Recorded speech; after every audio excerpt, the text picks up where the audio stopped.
Hi, I'm Santiago Melli-Huber, here at the Live, Love, Be HIV/AIDS Awareness Ball, where people are doing their part to raise money and spread awareness about the very serious topic of HIV and AIDS. Let's take a look.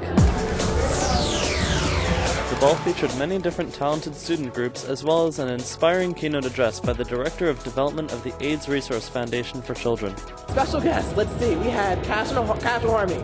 They are the Rutgers only all-male and award-winning a cappella group. We also had the Livingston Theater Company come out to perform the Repriced Rent. And when it came down to Kind of Cool, it was just very important to have, students come out and be able to perform. And of course, when it came down to Annie Chen and Kevin Zalen, who came from the National AIDS Organization itself, it was very important to make sure that we did have a speaker come out to, bring awareness towards the disease as well. Dancing and a common goal brought the students together for a night that was beneficial for all involved. My highlight of the evening, definitely the dancing, the music. The performances were really good too. Well, something that's fun, it's something that's innovative, and it's something that will get people to come out and really not only have fun and be able to enjoy themselves and to, socialize and dance, it's also an event where they can be able to educate themselves and to hopefully encourage them and impact them to get themselves, become, more knowledgeable at the actual disease itself, and do what they can to, spread the message out to other people, so that way they're not affecting themselves. And as you can tell, there's so many people actually out here. They stayed to hear the message. It's something that we don't really talk about. I feel that we talk a lot about other STIs, but HIV is a pandemic that affects everyone. And since we went to an organization that hits close to home, I really feel that it hammered that point to the students here.